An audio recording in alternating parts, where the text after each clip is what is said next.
Magandang araw, Paps, Calls, guys, idols, Ludes. Welcome back sa ating channel. Medyo matagal-tagal na rin tayong hindi nakapag DIY sa ating DA64, no?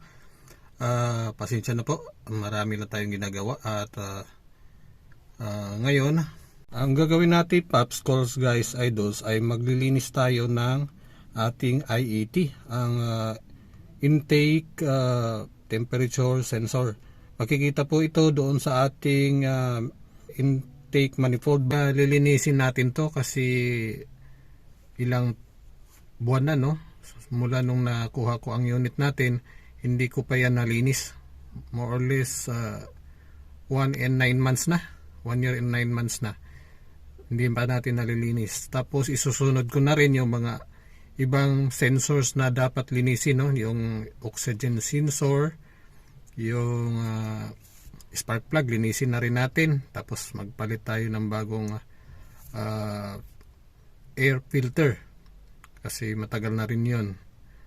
Yung ating spark plug, matagal-tagal na rin yun, 1 taon na mahigit, no? 1 taon at 9 months na, kasi nung kinuha ko ang unit, pinalitan ko na agad ng bagong spark plug. So after nun, hindi ko pa siya nalinis. So yan mga paps, calls and guys, Ludes, idols, sundan nyo na ako or magsama na tayo sa paglinis nito. Ayan. Bago pala tayo, paps, tanggal ng ating i80, no? Dapat yung susi na to hindi naka-on, no? Hindi naka-accessories, hindi naka-engine start. Dapat naka-off. Tapos tanggalin ang susi bago tayo mag-open ng ating i80 dito sa ilalim ng ating upuan, no? So yan. So ayan, paps, calls, guys, idols, Ludes. Nandito na tayo sa ating engine bay, no? Yan ang ating i80 nasa ilalim. Ito yung throttle body. Ayan, throttle body natin. Ito yung intake manifold. Dito sa gilid niya, sa mga K6A engine, ito yung kanyang i80. Yan, yung green na yan. Hindi makita yan. Takpan natin. Ayan, ang green na yan, katabi ng ating ETF filler gauge dito. Yan ang ating i80. Ito. Tatanggalin natin tong bracket niya para may space tayo pagkuha nito ng ating i80. Saka ito, tanggalin natin tong clamp. Dalawa lang ang tatanggalin natin, dalawa, para may space tayo pagtanggal nito. So bago yan, paps, calls, Ludes, magbigay muna tayo ng konting explanation, no? Kung bakit kailangan natin tong linisin ng ating i80. Kapareha din to ng mga ibang sensors natin, paps, calls, yung oxygen sensor, yung camshaft sensor. Pareha lang silang halos ng mga problema pagka may problema ng ating i80. Lumalakas din ang ating konsumo sa gasolina kapag may problema na ito. Hindi na nasa-sense niya yung tamang temperature na galing sa labas.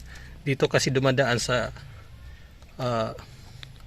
intake na to, galing dun sa labas mismo, dadaan yan dito sa ating air cleaner, pasok sa air cleaner, papasok sa turbo kung may turbo, kung wala, direkta na yan rito sa ating intake. Yung air cleaner papunta na yan dito diretso. Yung ating unit kasi mayroong turbo, kaya dumaan siya doon sa may turbo unit at umikot sa ilalim, talabas dito sa may engine intake. Galing na yan sa turbo na hose sa intercooler radiator pala doon sa may harapan. Magkatabi ng radiator natin may intercooler doon, no? Para maglamig siya pagpasok dito. So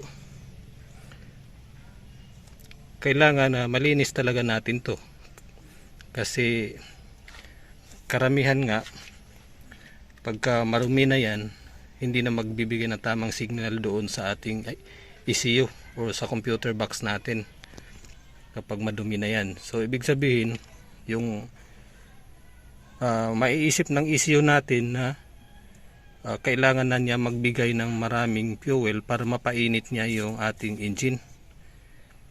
At pagpasok dito, kailangan na mainit din yung hangin. Kasi kung tandaan nyo, Popsicles, kung malamig ang panahon, malamig ang hangin sa labas or umuulan, lumalakas din minsan ang ating konsumo sa fuel or sa gasolina. Kasi nga yun ang iniisip ng engine, na kailangan palamigin, painitin niya ang engine, lalakasan niya yung acceleration, yung power, tapos para uminit. Dahil ang iniisip ng ECU, malamig ang hangin galing sa labas at maglamig yung engine natin. Hindi na niya makukuha yung tamang operating temperature. So lalakas yung konsumo natin. Tapos minsan pag sira na ito or madumi na, mahirapan na tayong paandarin ng ating engine. At sa katagalan, pag nasira na talaga siya, hindi na magpa-function, lalabas yan sa ating dashboard ang check engine. Yan, pinakauna talaga niyan pagka grabe na, lalabas na sa ating dashboard ang check engine. Pariha lang doon sa ating oxygen sensor. Mag-check engine yan pagka may problema na. Ang gagawin natin dyan sa first diskarte natin, lilinisin muna natin. Kapag hindi na madala sa linis-linis, papalitan na natin. Kasi hindi na tatakbo yan sa sasakyan pag hindi natin pinalitan. Diba? So ganyan lang. So ngayon kabit muna natin tong ating camera, no? Sandali lang. So pala Pops, calls, lalo pa tayo natagalan magkuha ng video na to kasi sa ating palibot maraming malakas na music, no? Hindi kasi pwede sa YouTube mag-upload ka ng video na may mga background na mga music na hindi lisensyado sa YouTube. So ang mangyari, hindi na natin ma-review ang ating video kasi bawal nga, makopyright tayo doon sa mga music na nagkuha natin sa palibot. So ayan, lalong nagpataga sa atin na maka-record tayo ng video na to. So anyway, kukunin ko na yung mga tools na gagamitin natin. So ayan Popsicles, unahin na natin tanggalin tong bracket, no? Bracket na ng hose, may bolt na number 10, saka itong hose clamp or clip. Ito, no? Yan. Tanggalin natin yan. So kailangan nito, plier lang saka number 10. Okay. Okay. Tanggalin ko na itong number 10 na bolt. Okay. Matakpan na. Ayan. Butin natin. Madali lang itong tanggalin. Maluwag lang to. Ayan. Tabi lang natin tong bracket. Tapos kita natin tong clamp nya or clip, hose clip or hose clamp. Ayan.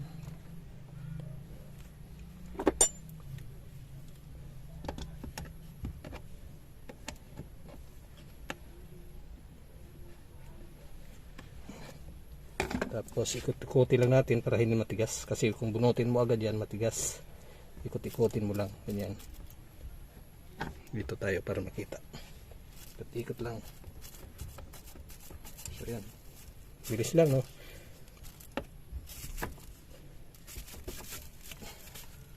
Dalim na lang.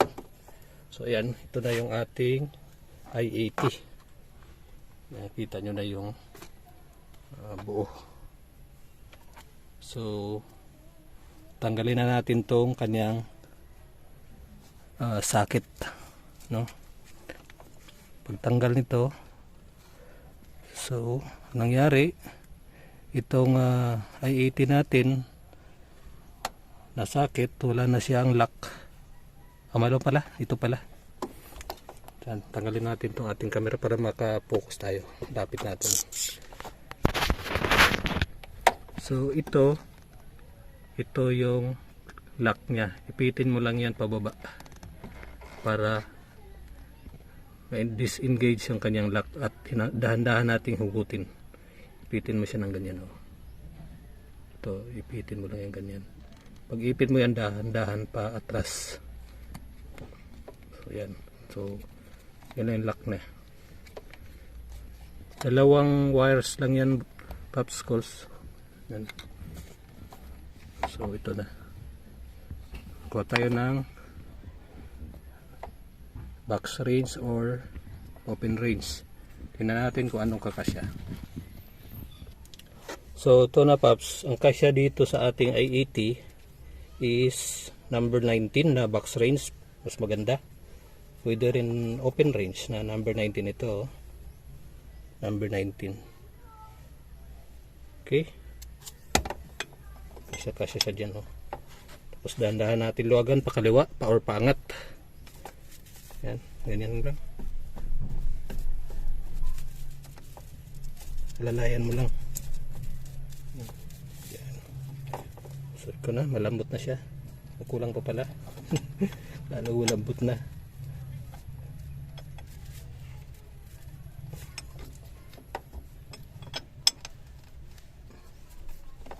Parang ayaw humawak ng maigi. Number 19. Hindi naman po pwede yung number 18. Tingnan natin ang number 18. Hindi naman pumapasok, di ba? Duwag. Hindi pumapasok number 18. So 19 talaga siya. Pero parang maluwag ng 19.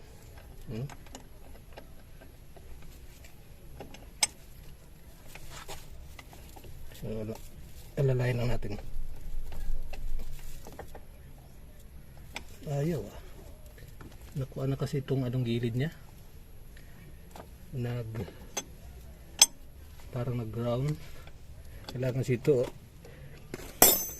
Kailangan ito number 19 na box range, open range, kasi yung gilid niya nakalapat dito. Yan dito. Kailangan box range na kailangan 19 na open. So popsicles, hindi maganda gamitin dito ang box range na number 19 kasi action siya mabilog yung kanto niya, oh. Hindi kasi makalapat ng todo yung ating box range kasi bumabangga dito, tapos ito hindi masyado malapad yung kanyang kanto-kanto niya. Yan. So hindi tuloy makahawak ng todo ang ating box range. Kailangan mas maganda open range na number 19 or yung adjustable range. Yan. So sa ngayon wala man tayong open range na number 19. Ito na lang adjustable ang ating gagamitin, no? Kasi lapat na lapat siya dyan sa may gilid. Yan, no? Dito, lapat na lapat siya.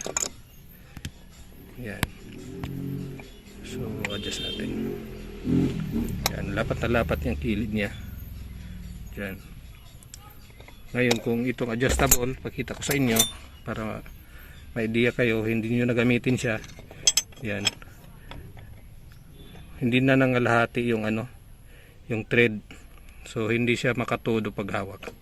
Kasi yung groove nitong ating adjustable pumasok pa ng konti, oh.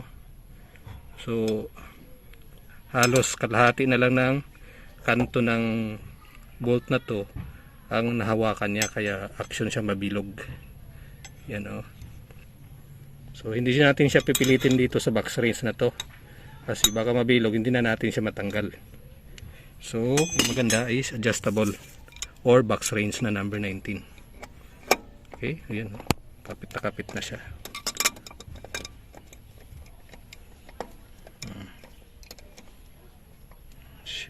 Kapit na kapit siya kasi yung bunganga ng adjustable dikit na dikit doon sa gilid. So ayan. So balik natin ang ating camera. Okay, ikutin na natin, oh. Pataas o paangat, lalay lang. Dapat tulak natin pasok para hindi lumabas. Tapos higpit. Yan, sa lalay.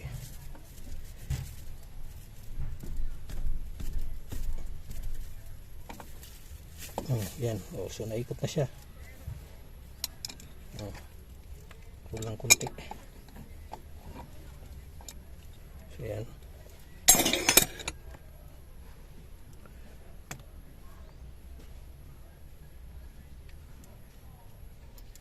First time ko itong nabuksan, Pops Calls Idols Loads. Yan. Bantayan nyo yung washer nito, no? Kasi baka mahulog, mawala. So yan. May washer siya. Medyo nasira ng konti ang kanyang ano. Yan. Medyo nasira ng konti ang kanyang gilid-gilid, no, ng kanto. Dahil doon sa box range, hindi niya mahawakan ng todo. Yan. So, open range and adjustable ang mas maganda. So, di naman siya masyadong madumi. Pero, tinanggalan natin. So, linisin na rin natin. Diba? So, ayan. Dito tayo sa labas. Ang gagamitin natin dito paglinis is itong contact cleaner. Yan. Contact cleaner. So, kung walang contact cleaner, pwede na rin yung carb cleaner. Meron din carb cleaner. Pwede rin yun. Pero hindi naman masyado madumi. Pwede na rin tong hindi masyado matapang. Yung contact cleaner lang. Pero kung kapal na talaga yung dumi dito, pwede carb cleaner. No? Ayan. Tapos, kailangan natin, Paps, alam niyo naman to, pagka may basa, ay pampunas. Diba? O, tissue. Pampunas sa mga basa-basa. Lalo na pagka basang-basa. Kailangan punasan mo, Paps, ha? So, dito tayo sa labas. So, ayan, Paps. Nandito na yung ating, maglilinis na tayo. At, pasensya na pala, Paps, cause na madumi ating sasakyan, no? Kasi galing tayo nagbiyahe papuntang Banay-Banay para sa Teacher's Day. At dumiretso tayo ng Davao, then balik tayo, duman tayo doon sa Compostela Valley, pabalik sa Davao Oriental. So kaya madumi yan, hindi ko pa nalinis at siningit na natin tong video na to kasi malinaw ang palibot natin, walang music na background, no? So ayan, bilisan na natin, baka magka-karaoke na naman yung kapitbahay natin. Ayan. Spray lang naman to, Paps. Itong washer para baka mawala, tabi lang natin. Ito lang. Okay, ganyan lang. Matanggal lang yung mga nakadikit-dikit yan. Hindi na natin tuduhan to pag punas, Paps, kasi madali namang matuyo itong contact cleaner.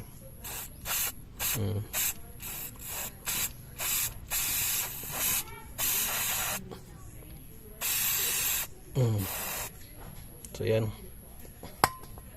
tuyo na agad, oh. Bilis lang matuyo kahit hindi napunasan to, pero mas maganda punasan natin para yung medyo matigas na nakakapit matanggal na rin. Kailangan basahin ng konti, tapos punasan natin ng malinis na walang oil or walang grasa. Yan, ikot lang. Yan, tuyo na.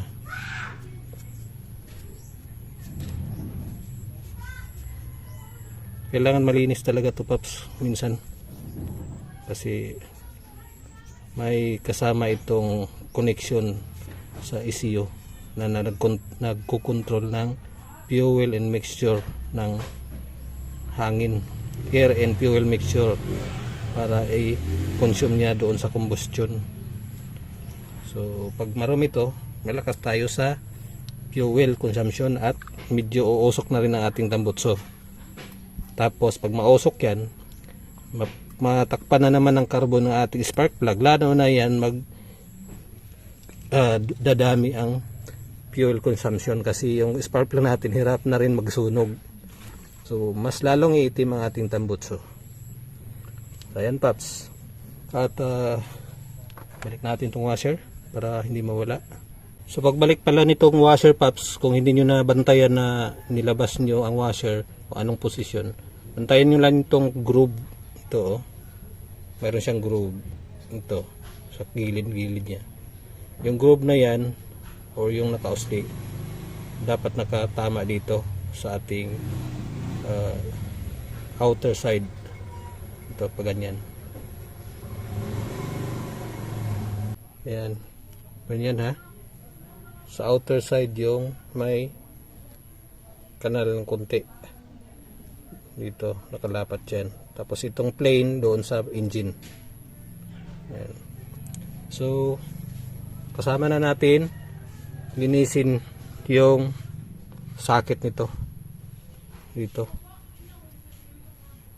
Kasi contact cleaner naman itong ginagamit natin pang contact talaga. Contact yan, electrical. So sprayan na rin natin para malinis tong contact dito, contact point nya. Yan. Pati yung isa, yung kuan nya, yung lalaki, ito babae.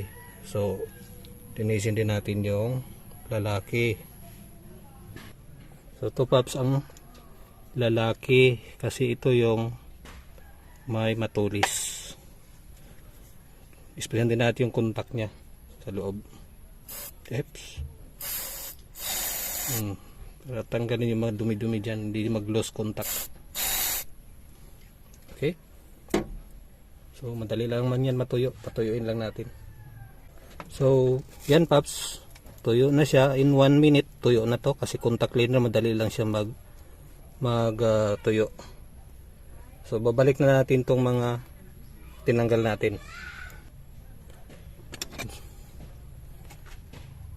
Diskarte is kung ano yung huling tinanggal, yun ang unang ibabalik. Yan, nandyan na yung washer ha, huwag kalimutan yung washer pa hindi tayo hindi magsingaw. Kasi yun ang seal niya dyan, yung washer. Okay. Higpitan na natin. Konting higpit lang, hindi sobra. Baka malus thread.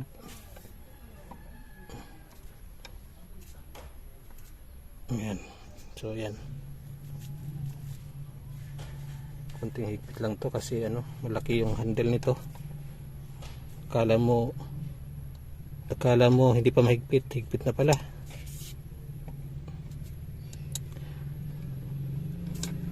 Bantayan nyo baka masabit dito, mabali itong ito mabali itong sa accelerator pag ganun yun ng liabi or dito tayo sa taas konti lang. So yan, okay na yan, hindi naman yan gumagalaw, nakadikit lang siya dyan. Tapos balik na natin ating socket.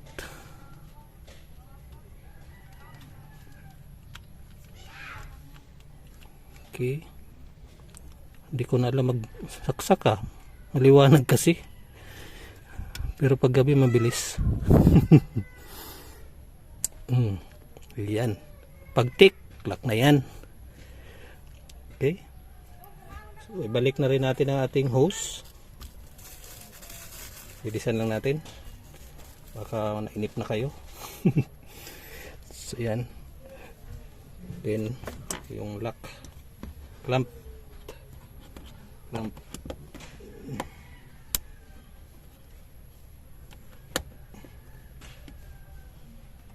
Okay.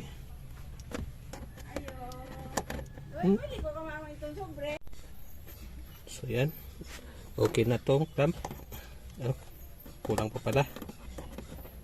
Yan. Yan. Ganyan. Ilihis natin ng konti para hindi tumama sa upuan. Okay na to. Tapos itong bracket. May bolt na number 10.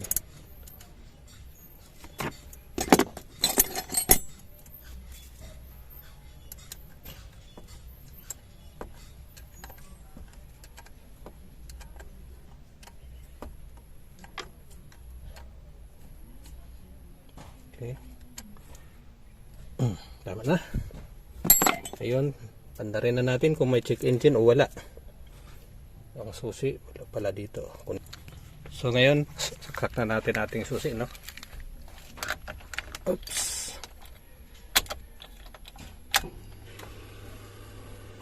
Okay. napatay ko.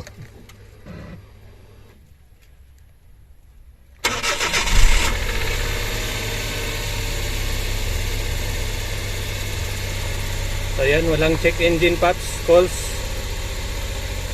So ibig sabihin okay lang yung pagkagawa natin, walang problema.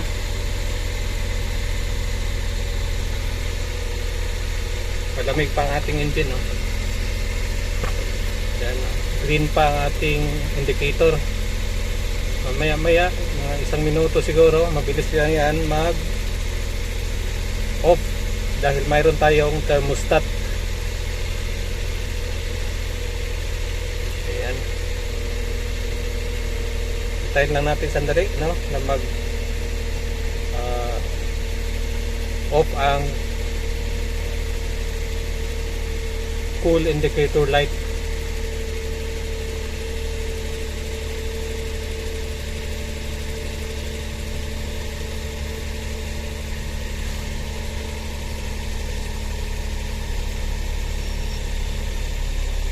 Ayan, bumaba na sa 1,500 RPM.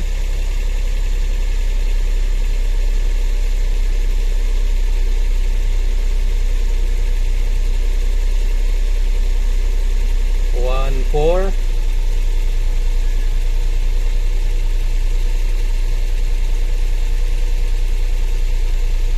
One, three. Wala na. 1, 2. So 1, 2, off na ang indicator light ng cool engine. So yan. So wala tayong check engine, no? Basta importante lang, paps, calls, guys, bago kayo magtanggal ng ating i80, naka-off ang ating ignition switch. Hindi naka-on. Kasi pag naka-on yan, madidetect ng ECU na tinanggal nyo ang inyong i80, mag-check engine yan. Maglalabas dito sa ating dashboard ang check engine. Kapag naka-on ang ating susi or naka-accessories or naka-engine start, magde-detect yan ang ECU na walang i80 na tinanggal nyo. So kailangan, importante talaga bago magtanggal ng i80, dapat naka turn off ang susi, no? So off na natin. Dapat na ganyan posisyon yan, or binunot nyo na yung susi para hindi ma-aksidente bago kayo magtanggal dito sa i80. So yan lang, paps, calls, guys, idols. Sana may nakuha na naman kayong idea sa akin, sa aking sinare ngayon, at sa mga baguhan dyan, mga newbies, bagong owner ng mga sasakyan. Sana may natutunan kayo sa ating video ngayon regarding sa DE64B or W or DE63T na kaparihang may K6A engine. So yung ginawa natin, paps, calls, guys, idols, magkaparihan lang yan sa ibang mga sasakyan na mga commercialized, no? Mayroon din silang i80. So ganon din ang gagawin natin. Hindi na kailangan na mag Suzuki o DE kayo. Kung mayroon na kayong commercial na sasakyan, mas maganda. Tapos yun lang gagawin nyo. Hindi naman yan magkalayo. Pare-pareha lang halos yan gagawin dyan, no? So hindi pa nag-subscribe, please subscribe at i-hit ang notification bell para ma-notify po pa kayo sa ating mga bagong videos na i-upload. Baka nagtaka kayo, mayroon halo-halo na ating videos, no? Mayroon ng cake, no? Para hindi kayo magutom habang nagtatrabaho. Hindi, paps, calls, ganyan talaga ating channel, no? Dahil sa pangalan pa lang, anything, lahat na pwede nating i-share sa inyo. Hindi natin alam na kahihiligan din ng misis nyo yung mag-baking. Mayroon na tayong mga designs dyan na pwede nyong sundan. O saan pa kayo? Hindi na kayo maghahanap, nandyan na. Tapos kung hindi, kayo pala yung mahilig sa baking, pero mayroon kayong service na pang-deliver ng cake or tinapay, guys, sa akin nagde-deliver din ako. Nagbe-bake din ako. Kaya lang hindi ko na binibigay yung aking ginamit sa pagluto. Basta design na lang binishare ko sa inyo muna. Kasi secret yun. Hindi ayaw ng commander na ibigay. So, ayan. Marami kayong matutunan dito. Hindi lang sa DE64 or Suzuki. Sa designs, paano ginawa yung mga designs na mga cake. Sa mga wifi bendo. Sa mga weather pala, importante yun kasi umpisa na pala ngayon ang amihan season. So yung bagyo hindi na paangat doon sa Japan or sa Taiwan.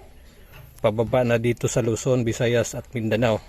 So kailangan maging nagtawag nito, maging mapanuri tayo sa mga bagay-bagay or sa panahon natin. Kailangan kung may ipapalabas akong advance na weather update, check nyo kasi nag-advance tayo 2 days before magbigay ng weather update ang Pag-asa. Kasi binabantayan natin, malayo pa ang bagyo. 2 days before nagpalabas na ako ng weather update. Wala pa yung Pag-asa niyan, hindi pa siya nagbigay. Mayroon na tayo. So makapag-prepare kayo kung mayroon kayong mga lakad, makapag-adjust kayo sa mga panahon na yon. So ayan, no? Hindi ko na pababayan, medyo mahaba na. Thank you for watching na. Bye bye.